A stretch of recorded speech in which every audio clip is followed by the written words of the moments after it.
Why would you think I need your penis? The Holler Kings, where the horror's southern fried.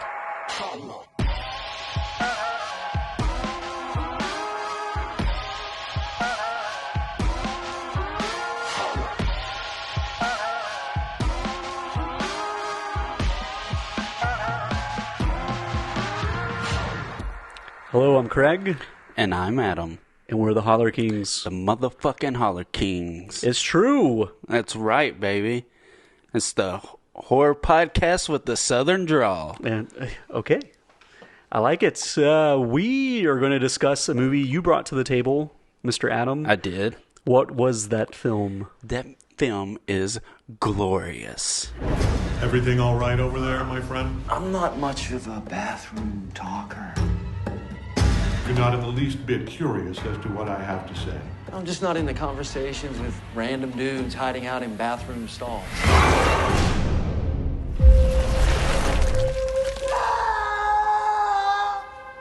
No one is coming to help you, friend. So you're a guy living in a rest stop bathroom in a stall that's glory hole adjacent. I am he. I am that God. Now, I do want you to explain briefly how this was grandfathered into our specific lane of Southern horror. I feel like it's pretty obvious, right? You know, I mean, it was shot in Mississippi. Literally, that's the only DNA That's it. that grandfathers this in. Yep, that's it, for sure. And what's the setting of this film? A bathroom. It's a public highway Rest stop, bathroom yeah. rest stop, which it could be New York State, it could be Utah, It could be Tennessee or Mississippi. Right. I mean, it's not very specific to the South. However, damn it, it was shot in the South, so you are justified in bringing this to the table. I felt like I was justified. Yes. I would never have brought it to you if I wasn't. Oh yes. But what really drew you into this? Why did Call you back watch to it? Prey. What? Oh yes, Prey, where you were insisting. Yeah, the Comanches. At one point, they were in the South, and I was like, "What? Are you sure?" So, what drew you to this material, and why did you pick it for the podcast? I came to it because, my obsession with Rebecca McKendry, I guess, and Elric Kane in general. Colors Out of the Dark podcast. Yeah. Or Colors of the Dark. This is a movie that she directed, and so I've heard them talk about it on the podcast, and finally sat down, because it's on Shudder, and finally sat down to give it a watch, and I was like, yeah, man, I really like this. And then I remember her saying that it was shot in Mississippi, so I was like, you know what? I think this is one to do on the podcast. Oh, and also, Dr. Rebecca McKendry is actually from the South. She's from Winchester, Virginia. So she checks out to be, Southern filmmaker. She's a professor, Yes. right? Because she's like a doctor. Yeah, she has a PhD. Dr. and everything. Rebecca McKendry. Gotcha. Yeah. She's done a couple other movies. One of them I've seen. Her and her husband, David McKendry, who co-wrote Glorious, did All the Creatures Were Stirring, which is like Christmas anthology horror movie. That's also on Shudder. And it's pretty good. I like it. It's been a while since I watched it, but I remember enjoying it.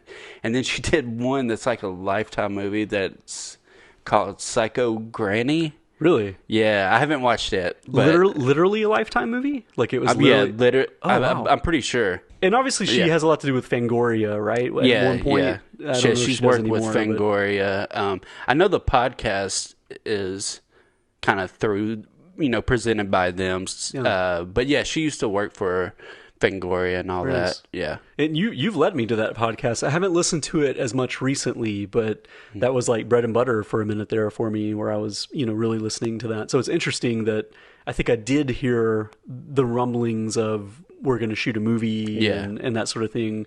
Because I think when I looked this up, it was shot just in February. So it literally was shot this year and dropped just a couple months ago, I guess.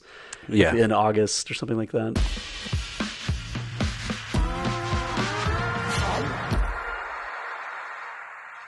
Give us a synopsis of Glorious. Well, we follow a young man, classic Adam. I don't remember his character name. Wes. Wes. Yes. How could I forget that? It was obvious because they say it a ton. But Wes, who's on some sort of, I guess, kind of road trip. It's never any type of destination is never really specified.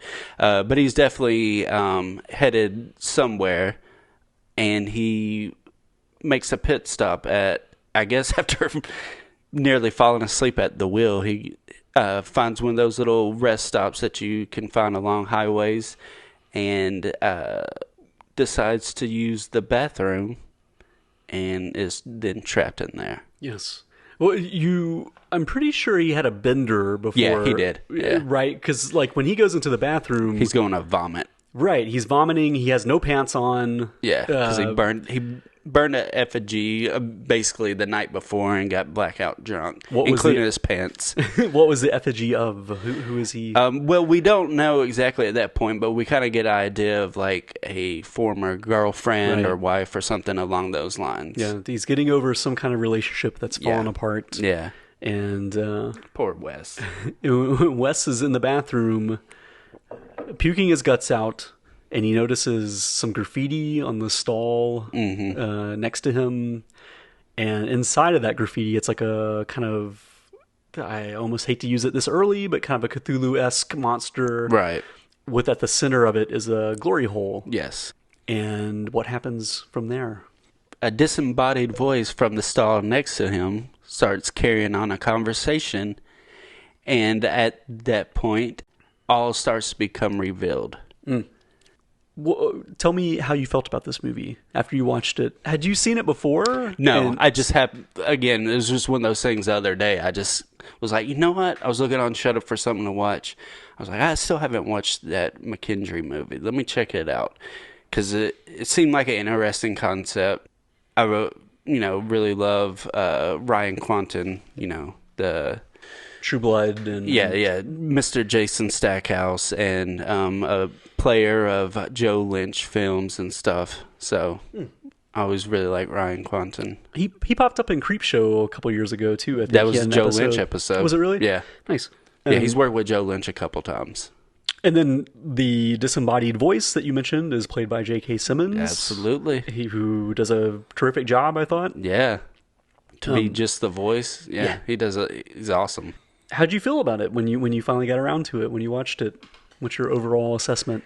I really dug it. I really love that concept of these types of films where you are a filmmaker who puts yourself in the corner of having basically just one location, and how do you make a movie out of that? And sometimes it fails a whole lot, but then I think in something like this, I think it succeeds in making an enjoyable, interesting movie. I've always dug that type of tone.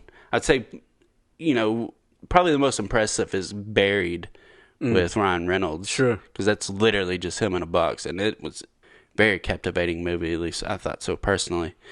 So I always dig that, and so yeah, I like this. I liked it a lot. How'd you feel? No, I liked it as well. I do feel like Feel a butt coming. Well, the thing is, I do feel like you need to go in knowing the basic premise.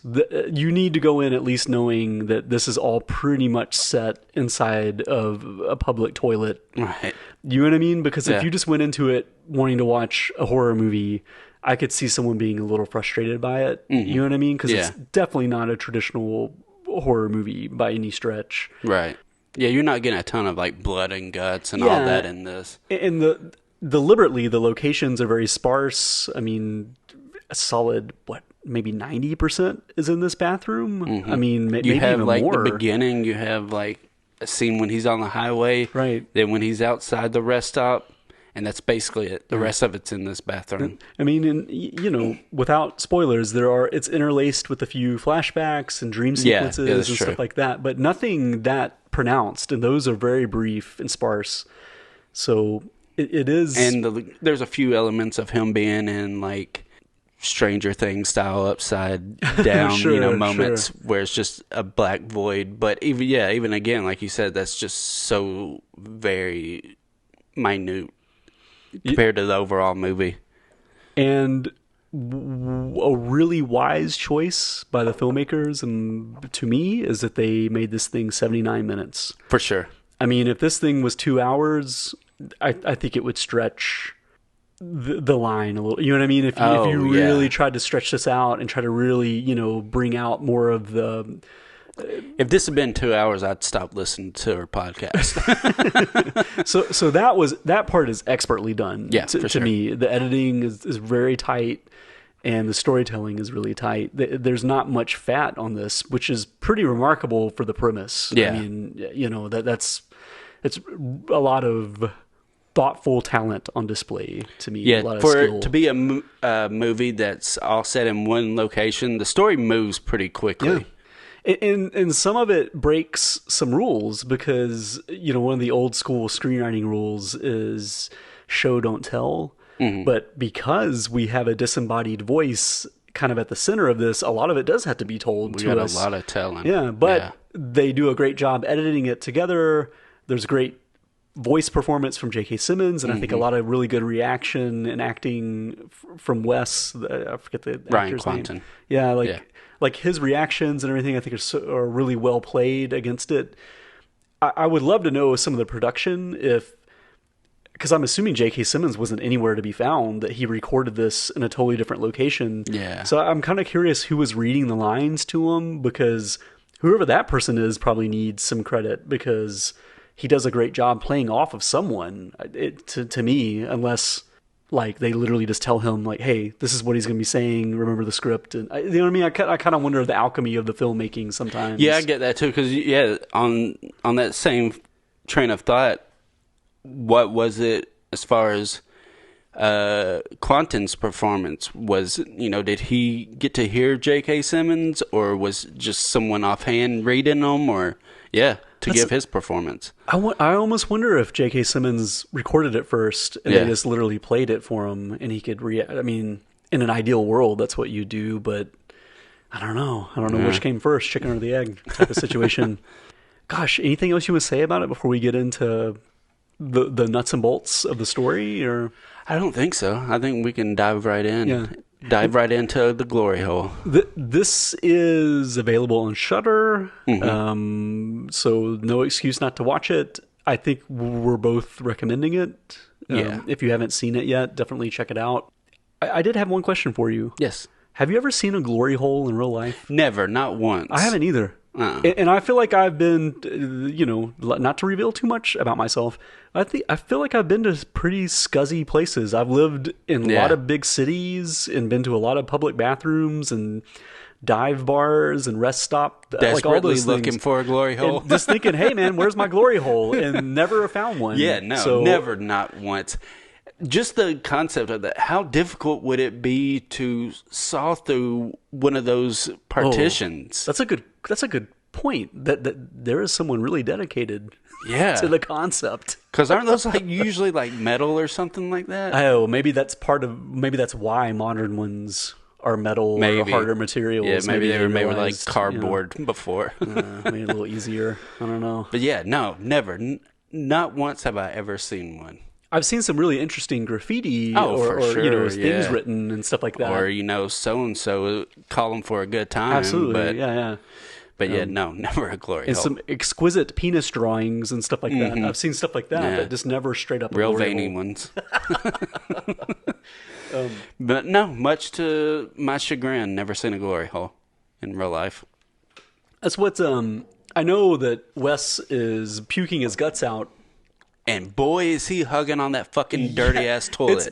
That's something that, and I know it was a deliberate choice by the filmmakers, but he is all over that filthy toilet. And then when he gets up to wash his hands, inexplicably he uses the dispenser that has no soap in it. There's another one right next to him that has soap. Yeah, on the working sink, no less. Because there's one sink that doesn't work and another sink that does.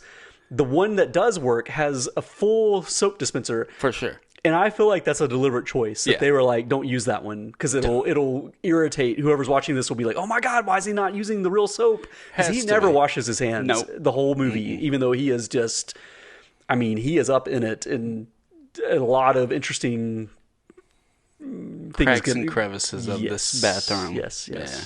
Really into the grout.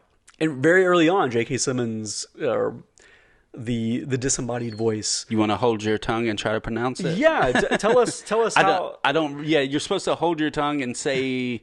I forget the words you're supposed to say. It's like got another one. I think. Yeah. It's supposed to. Got another one.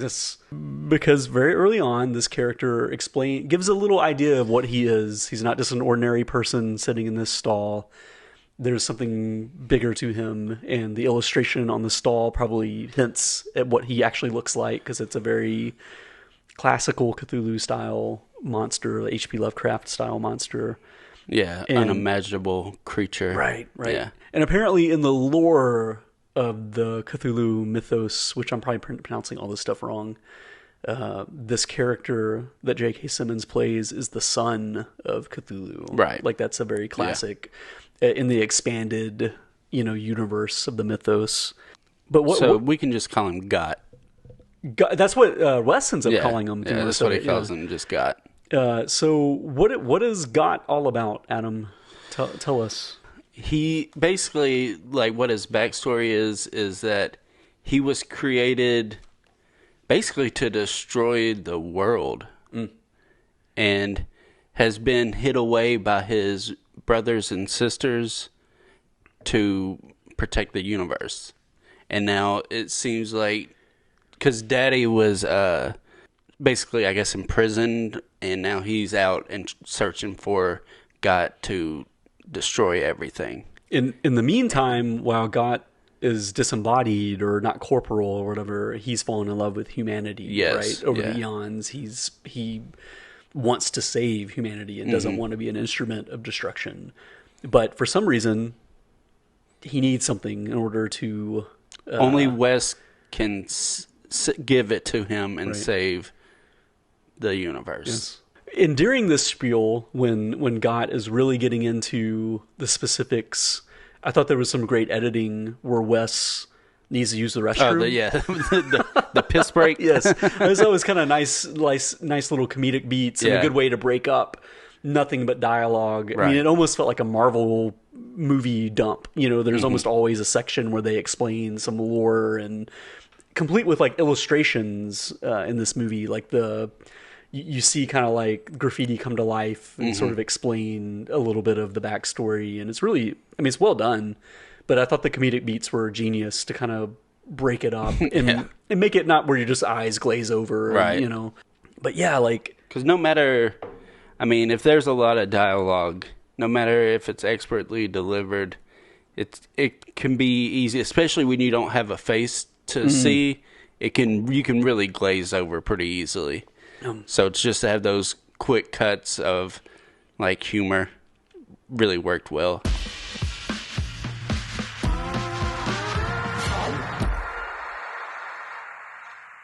Most of the rest of the movie is essentially the psychology of trying to convince Wes that he has to make this ultimate sacrifice to save humanity, and really convincing him that this is a real thing and not some kind of strange hallucination.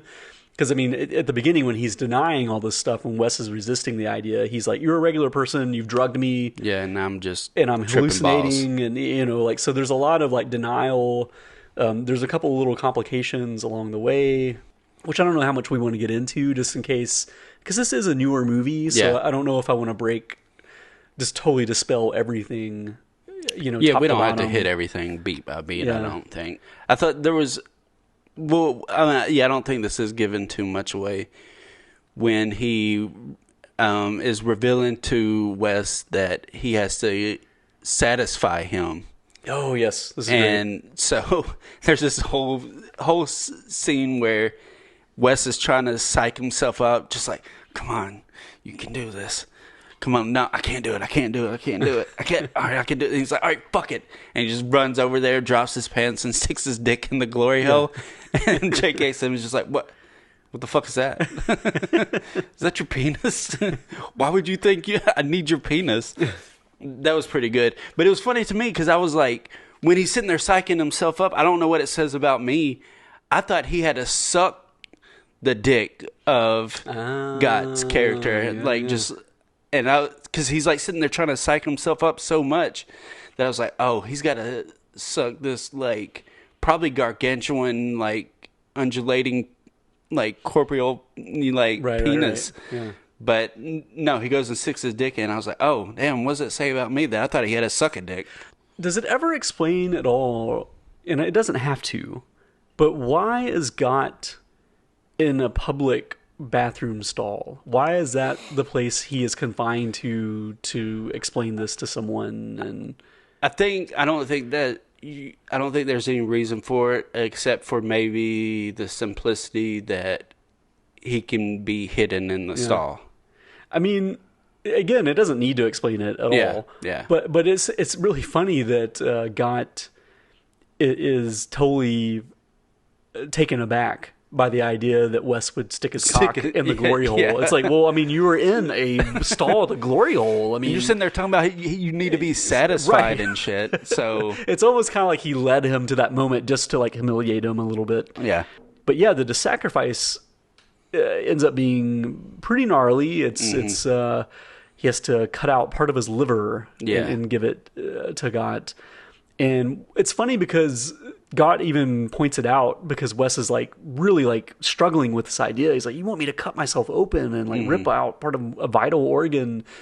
And Gott is like, listen, a second ago you were sticking your cock into this thing ready to give it to me. So why is it this big of a leap that, you know, that you'd have to do this other thing? But it's like, well, I wasn't going to give you my cock. It's pretty great. So yeah, I think the movie does a really great job of kind of, you almost insert yourself into Wes's place and you start to think, you know, would I be capable of doing this? You know what I mean? Would I be convinced enough and would I be strong enough to go through with this with the idea of saving humanity? Yeah. Obviously Wes sees more things than what we're alluding to that convince him or maybe don't convince him, whatever. But just having a person, like a voice telling you these things, would it be enough, you know? Gosh, I kind of want to talk about the spoilers because there's a couple of turns. We can get into it. But I guess from this point forward, if you haven't seen the movie and anything we say make you interested, go watch it before listening to anything else because we're going to get heavy spoilers now. This is definitely big time spoiler zone because I feel like I need to talk about some of the turns to really stick the landing for this movie and talk about why I liked it so much. Because I'll be honest, when I first started watching it, I kind of started to cross my arms a little bit. And here's why. Because Wes reads to me as like a 40-year-old man, right? Mm-hmm. Like a mature man. And I was struggling with the idea that he would be bothered this much by breaking up with a girlfriend. Yeah. Like, I mean, because he's driving, drinking whiskey while he's driving. He has all these artifacts of her, and he burns all of them. It seemed really melodramatic to me that a grown man would feel that way about a girlfriend. Like, and again, they didn't give us, in retrospect, it's wise. They didn't give us that much to work with. But as the story plays out, you get more about what's going on here and why he might be burning all this stuff. And why it might be so traumatic for him and everything. And then when that turn happens, I was like, oh shit, like it all checks out now. Like it all really makes sense now. Because at a certain point I was like, well, everybody deals with things differently and I shouldn't be projecting myself onto this character. Could just be Arrested Development. Yeah, this guy never really matured past 20 or whatnot. He's like a super sensitive guy, and breaking up with his girlfriend is you know, so traumatic that he's willing to endanger other people, you know, like by drinking an entire bottle of whiskey and, you know, being in public without his pants and, you know what I mean, really self-destructive behavior, which to me reads, again, as like, you know, 19, 20, like a very, very young man or whatever. I mean, I knew a little bit of the setup of the movie, so I was just like, let's get in the bathroom. Right, so I didn't think too much about it at first. Well, as it unfolds, how do you feel about some of the revelations about Wes? Because he becomes a much different. He goes from everyman to something very different. As the movie progresses. Yeah, there's a point and turn where before it, I didn't really see it coming. Yeah, but I can't pinpoint exactly where it was. Where I'm like, oh, this is what's going to be revealed. That he's kind of a nefarious. Right. Guy that's done something really bad. Yeah. But at first, it just kind of seems like a bad breakup or whatever. There was, I guess, had to be some moment in like a flashback or something that kind of revealed a little too much, maybe, and you're like, oh, okay, he's something else. There's something else going on. Yeah, and I mean, he clearly cares for this woman, so much so that there's a moment where Gott erases his memory. Basically to show, if you don't go through with this is what's going to happen to all humanity. They're all just going to be wiped out, and it's like we never existed. So he erases Wes's memory, where there's a pretty dramatic scene where, he's recalling something and his ex has no face. It's like really disturbing, and he basically begs Gott to give him back his memories, and so he does care for this person. However, ultimate spoiler. He killed her. Yeah. That's the big revelation, is that she, all these pictures that he has, he's done this before. I don't know, it doesn't quite spell it out. I don't know if these are all women he's had relationships with, but he's killed before, and the current girlfriend discovers this. She discovers a stash of pictures. Right. Because in the effigy that he's burning at the beginning, we see him throwing pictures, but we don't see any of them. Right. The last picture we see is a picture of her, so we just assume they were a couple photos. Exactly. But then it's revealed at the end that no, he was burning pictures of victims that he had, that she had discovered. So it's like a combination of, he wants to get rid of past evidence because he realizes it's probably not the best idea to have all this stuff around, but also the trauma of, he did kill someone that he actually liked. You know, he was forced to kill her because she, discovered his secret or whatever. So it's a much more dramatic thing than what it seemed to be at the outset, where you just think it's a breakup. But no, the reality is he's killed a bunch of people, or several people, and her as well, his girlfriend as well. So that's why it's such a big deal. And it completely changes the movie at that point. Yeah, the whole dynamic of it shifts, and how we feel about him, and just where his mindset comes from. You know what? I know the whole pinpoint of where you go from, oh, this is just a breakup, to wait, no, there's something else, is when the one guy, what's his name, Gary? Yes, the maintenance guy. He's like property manager. Yeah. Makes his way into the bathroom and says he's going to call the cops. And Wes is like, yes, call him. And Gott's like, you sure in your situation you want to do that? And then Wes is like, wait, no, hold on. Right. And then you're like, oh, he did something really bad. Yeah. Good point. You might not necessarily know that he was a killer, but you're like, he did something really bad. Yeah.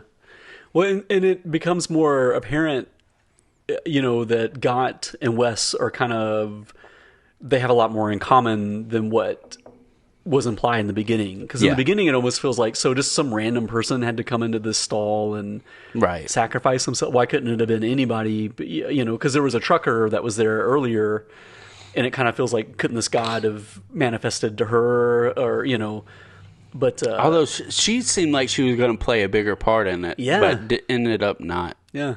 I don't know. She had some very ominous, sage-like advice about living on the road. Yeah. You're just like, she's going to come back into play, isn't she? But no, she don't. I'm sure there was some type of motif to her character, but didn't need to be carried further. Well, that went over my head. When someone is like a scholar of horror and whatnot, there probably is a lot of subtext that you're going to miss the first time you watch it. Yeah.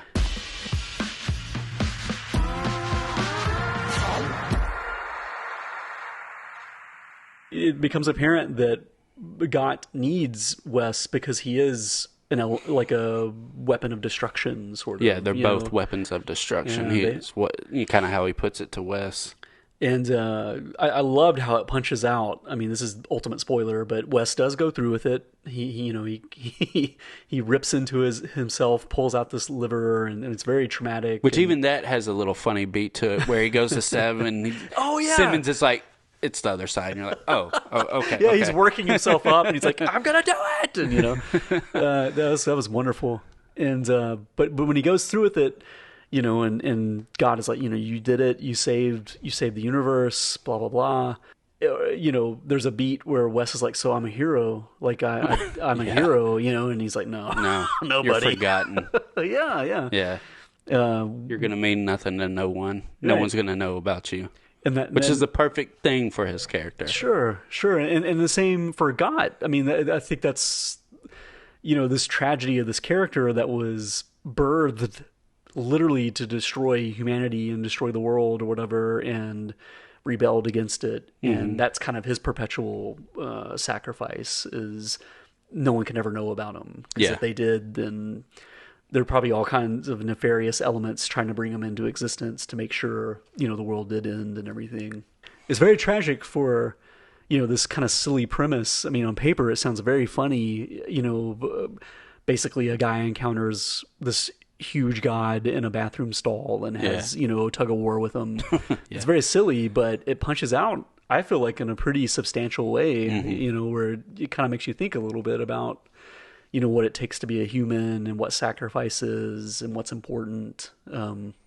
I did think sometimes when Gott was talking about how beautiful the world was and how all that stuff, I was kind of like, Gott has a very distorted view of humanity because we do a lot of horrible things to each other, and animals definitely do a lot of horrible things to each other. And well, even Wes has a distorted view on the opposite end. It kind of seems like there is no nuance. It's one way or the other for both of them. Yeah. Because Wes has this whole thing where he's just talking about, why would I want to save humanity? We're awful. There's nothing good here. And he goes into this whole thing about how his father acted like he was doing a kindness to his family to work and, slave away all day, sort of, and provide, but then he used it as a way to abuse his mother and all this. Sure. So, we didn't talk about the special effects because we were kind of dancing around it before. There is some really solid visual effects in this movie. There's some really great stuff in here. If you're thinking of cosmic horror and, just the expanse of the universe, like they do a great job, again, within a bathroom stall of kind of illustrating these things. So I was really impressed with the physical effects they had, just like of blood and guts, but then of all the, I guess, CGI and stuff that they used too. It was really impressive it couldn't have been a huge budget movie. No. So yeah, all that stuff really impressed me and shocked me sometimes when it started to really play out. I was like, man, I didn't expect. I thought there would be like a couple of trauma-esque tentacles and stuff like that, but they went for it. It's almost like beautiful sometimes. It was, some of the effects. For sure. I can't help but say it again, like in a bathroom stall. Right. You know what I mean? You're seeing all these really amazing visuals. I think I'm ready to grade it if you're good to go. Yeah. I'll go first. I was pleasantly surprised by this. I'm glad you liked it. Yeah, no, I really did like it. And I'm almost glad that I had that impulse to kind of cross my arms in the beginning, because when it really plays out, I was like, oh shit. It hit me pretty hard when there's that character turn. So I'm going to give it primo direction, great special effects, great performances, cool script, just tight editing. I'm going to give it a solid A. Yeah. I agree. Yeah. I'm going to give it a solid A too. I thought, like you said, I will go with everything you just said as far as the directing and all that, and just the impressiveness of having a storyline play out in one single location and it not really ever drag too much or anything. Yeah. So, it was impressive. I'll give it an A. Nice. Well, hopefully you already checked it out, but our overall grade is an A, so the Holler Kings say check it out. Check it out. Maybe revisit it. I think I'll eventually get around to watching it again, because I think I've missed stuff. I was almost going to watch it again before we did this, but I just didn't have time. I definitely will revisit this.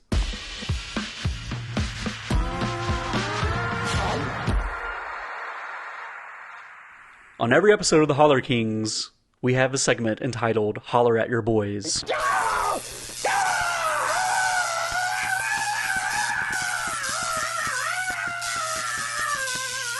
Holler at your boys, y'all. In which we, the Holler Kings, tell you, our listeners / viewers, things... Whatever the fuck we want to tell you. Yeah, it's open topic. Yeah. That's all it is. It's an open topic. And I sagely thought we should talk about and acknowledge that it's been a year since we started the Holler Kings. Motherfucking year, baby. Yeah, it flew by, obviously. Yeah. I pitched the idea to you. I was like, I feel like Half-Ass Horrorcast, one of the reasons we've never really taken off is because we're so sporadic with how we drop episodes, and we're not in people's feeds enough, and that's one of the reasons it's never really taken off. And maybe Holler Kings could be a way to sort of keep us in people's feeds and make it where, at least every month we have new content. And then we recorded that pilot episode about Jingle All the Way, just to see how it would go, I guess. About what? Not Jingle All the Way. Oh, about Santa's Sleigh. Santa's Sleigh. I was like, I don't know, so it's in there. It's in the ether. No, Santa's Sleigh, which had the most sparse connection to Southernness. We did that one, and we did Tennessee Gothic. Tennessee Gothic was our first official episode. Yeah, I think we recorded those, I think, on the same day. I think we did. Yeah. That immediately set a pattern for us to record 2 at a time. We've almost always done that. Yeah. And that made it where this succeeded beyond my expectations, where we're dropping pretty much 2 a month pretty roughly, consistently. Yeah. And then obviously some months we had one every week, or 1 month. Sorry again about all the Bell Witch when talk. when we suffered through the Bell Witch, but still, it was a nice accomplishment. And I just wanted to acknowledge that it has officially been a year, and we've had 20 plus episodes, I guess. I don't really know off the top of my head how many. Yeah, I don't know how many exactly it is. I'll look that up real quick. Yeah, this will be episode 26 of the Holler King, so we've had a little more than, a couple of months. That's quite a bit for a year. Yeah, it's just, I've really loved the rhythm of it. I've loved. Oh, that sounds weird. No, that sounds nice. Yeah. No, I like the consistency, I guess is what I'm trying to say. Yeah. Like being on a tight schedule like this, and I feel like I've leveled up in a lot of ways. Just doing the whole podcasting thing, and then starting to do the videos, which we kind of started halfway through the year. Yeah. Yeah, I still need to, at some point, go back and do like the other episodes. Yeah, there's like a few the early ones. Yeah.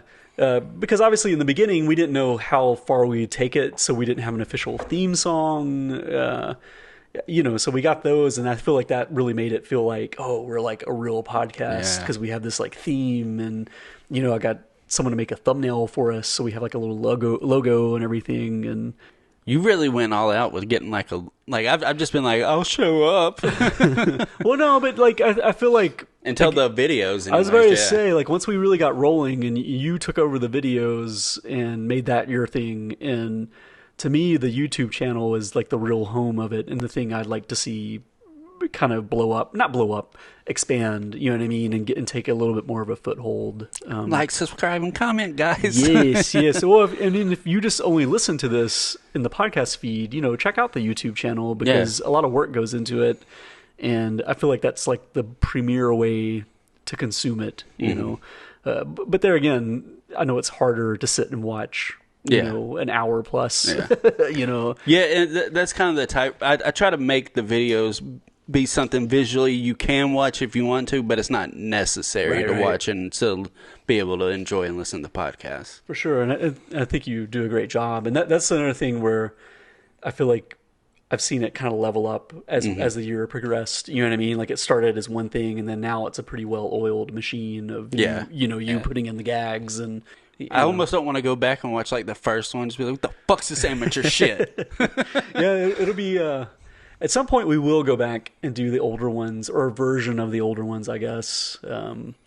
But for now, I mean, we're just so busy with the new stuff. I don't know when we'll get that shot, Yeah. And we could probably just use the old recordings and just get copyright strikes or whatever. You know what I mean? Just not worry about because I'm not super worried about monetizing it anyway. That's such a far off thing, it feels like. But we don't do this for the money, guys. Well, we literally don't. We literally don't. I mean, I think it's a great excuse to get together and just hang out. And like with this episode, discovering a movie I probably wouldn't have watched on my own. I doubt I would have picked Glorious just out of nowhere to watch. So it's a same cool way thing. with something like when we did Rituals with Gang Green. I'd seen it, but on like Shudder and stuff, but had never thought to watch it you know. Same here. So, I mean, just discovered a lot of things, revisited some stuff with a new lens, with like Deliverance and stuff Right. like that. Yeah. So I've just had a lot of fun and really appreciate everybody that listens and comments and, you know, lets us know movies they would like to see covered. All that stuff means a lot. So just, you know, thanks to everybody that, you know, has hung in there with us. And anything you want to add to the No. festivities? Do you have any like favorite episodes that we've done so far, or, like moments or anything like that? I mean, I gotta say Squirm. I was gonna say Squirm is what pops into my head immediately. Squirm. That was such a blast, and that was I think that one really started setting a tone for us of like how we would, you know, do it and just our back and forth and things like that.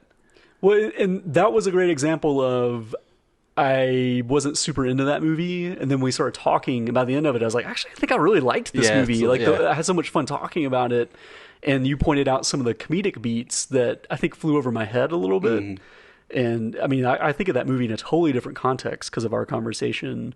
And I don't know that I've laughed harder this year than when we were talking about the electrician. Yeah. You know, the ending of that film where the characters are up in a tree and the electrician just casually walks up to him and he's like, everything's fine now. Everything's fine. Dude, just come on down. Like, you know, it's just something so funny about that to me. I mean, and the way you put it, I'll probably drop it in here again. So they survive through the night in this tree. And then just some random guy walks up to them. He's like, I guess he works for like the electric company because he's like, power's back on. See y'all later. Yeah, he's like, well, I just wanted to let you all know that I fixed the electricity. There ain't no problems no more. Talk to y'all later. Doesn't acknowledge why they're asleep in a tree. Yeah. Why half their house is gone from another tree. He's just like, hey, back on. See y'all later. You're right. He doesn't.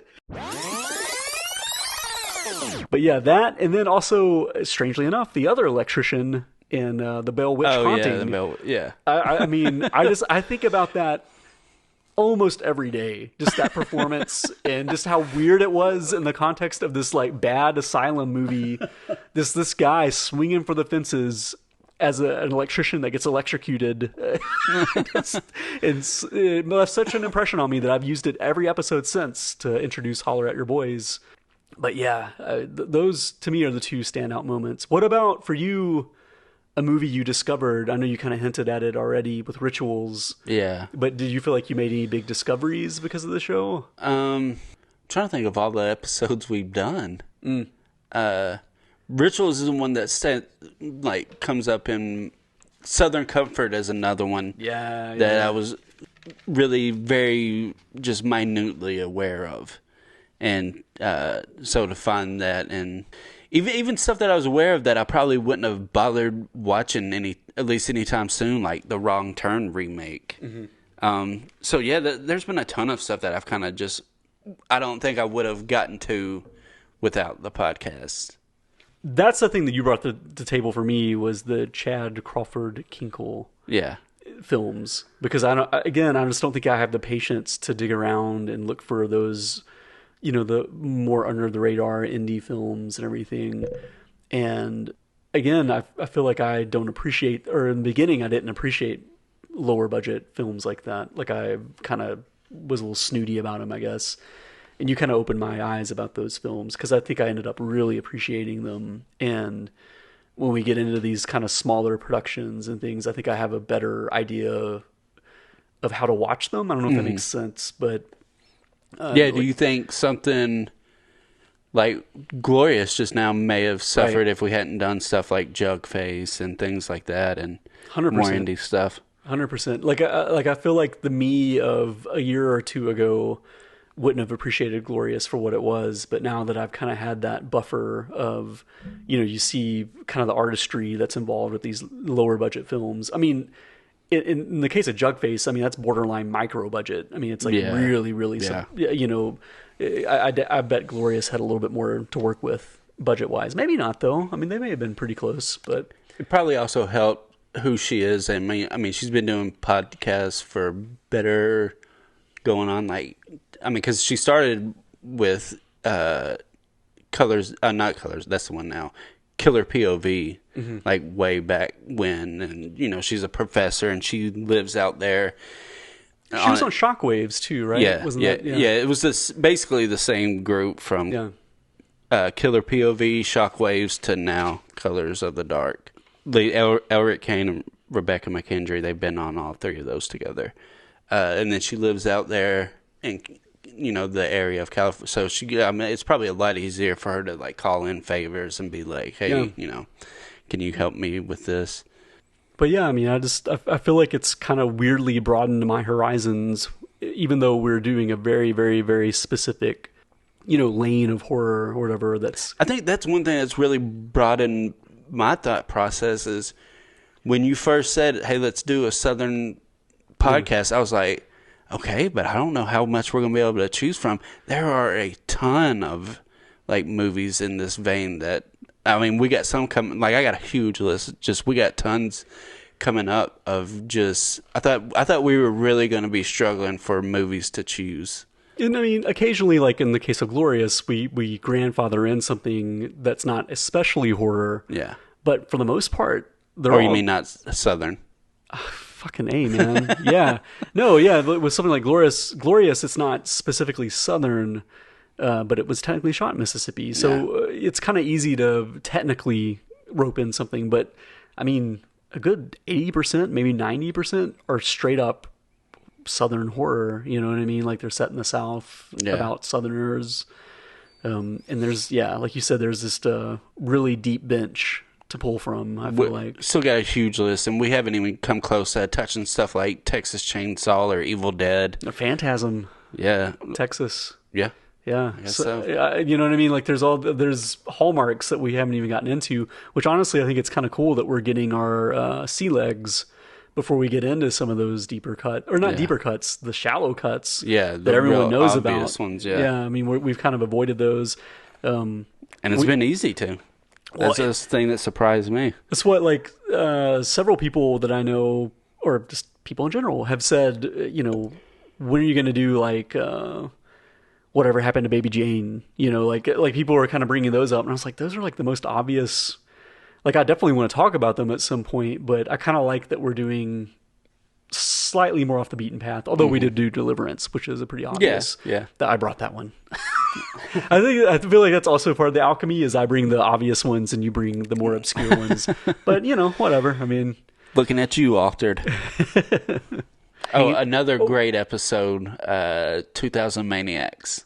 Oh, yeah. That was another really good one. That felt like was really, really just kind of has the tone of what we kind of bring to this, That was another one where like the first 20 minutes I was like, fuck this movie. And then the more I got into it, the more I was like, actually this is like really charming in a weird way. I think I really love it. I was really excited and impressed with how much you ended up digging it. I was not sure what you were going to think about it.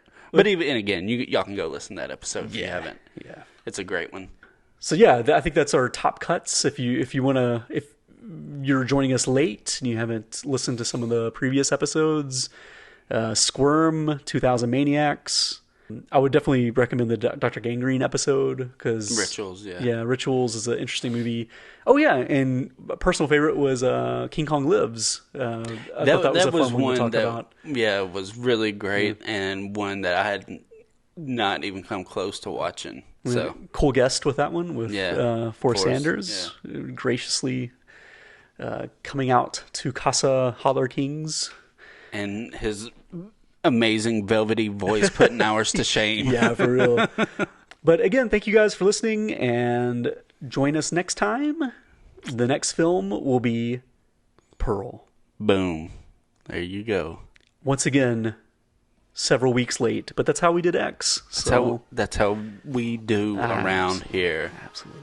We're just like the South. We are late on everything. We take things at a different pace. We're like molasses, baby. But until next time, y'all come back now, you hear? Oh.